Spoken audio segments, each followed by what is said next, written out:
Okay, today I'm going to make a short video real quick. It's not going to be great quality, but I wanted to show you guys some changes I had made to the tegu cage. So, to start out here, we've got a lock.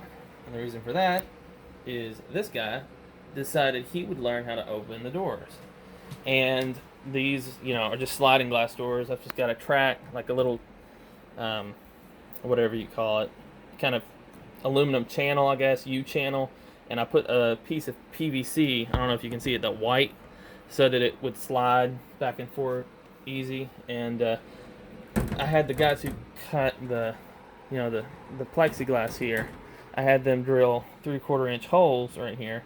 The idea was, I can stick my finger in there and pull it back and forth because there's no handles on this, obviously. Well, until now, but he has been going through tegu puberty, and I have not wanted to stick my fingers in there. So I went ahead and bought from Lowe's this. I'm not exactly sure what it's called, but it's some sort of bolt that you can, I guess, like the purpose is to finger tighten it, but I used it because it acts like kind of like a handle. I got a lock nut on the other side. I've got two just galvanized whatever washers, and then in between those I've got two of the rubber washers to keep it from cracking the plexiglass when I tightened it down. So these act as nice little handles now. And the main thing I wanted to show was right here, this drawer I made for it. So what I had to do was, starting out, I had to make this little platform here and reinforce it on this side primarily, and go ahead and put this PVC trim piece you can see right here, this white, and that's to keep him, when he keeps going up and down over the edge there, keep him from either wearing away at the finish on the edge, or wearing a spot on his stomach, because the dry lock paint that I use here is it's textured. So you can see I bought some tile as well, just laid that down, didn't install it or anything. And then the same thing for this vinyl. It's the vinyl that's made to look like the laminate, so I just cut it and laid it down so that if he ends up tearing it up, or if I need to replace it for whatever reason, clean it underneath, I can, so it's not glued down or anything. So the way the drawer works here is, like I said, about halfway it's reinforced, halfway this way it's actually hollow, so that the drawer can slide in and out. And the reason I went ahead and made this drawer, as opposed to like stopping it maybe like right past where it entered the cage, I went ahead and made it back, it's probably about like right there inside of the kind of platform I made. And the reason being is, normally there'd be food bowls in there, but see, I don't want him getting down in there. So when I pull out the drawer, this plywood covers the holes and keeps him from getting out. So I'll show you guys. I've got the food and water bowls. I'll just see if I can do this one-handed and not make a mess.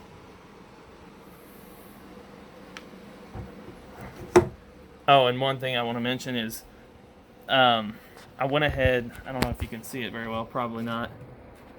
He's going to get out if I pull that out.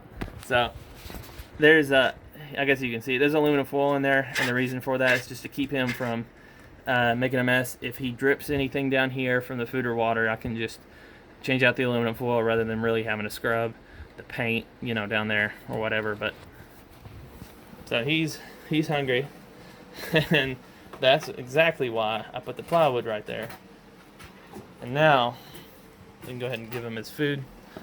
Oh, and one last thing I'll mention is, normally this drawer would have pulled out too far, but what I had to do was, underneath of it, I'll do the best I can to get a kind of well, I don't know if I really can with it.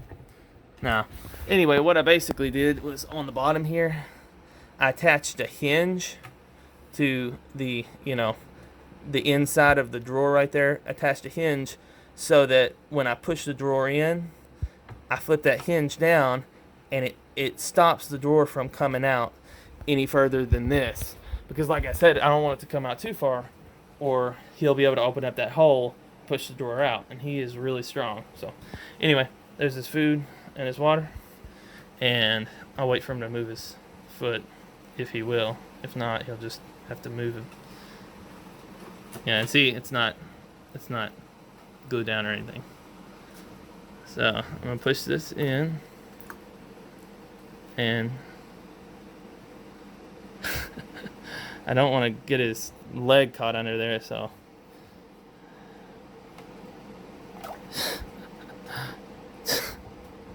And this is why it's a good idea to do this when he's not over by the platform. Okay. Okay, so it's, if he'll move out of the way, you'll be able to see it a little bit better. Come on, buddy.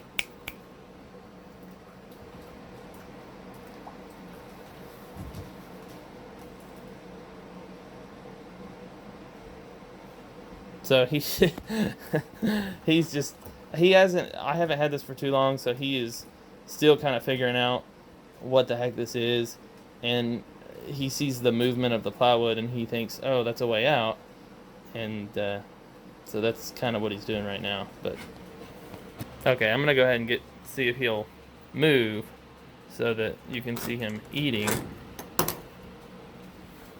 See, there's the little handle. All right, come on.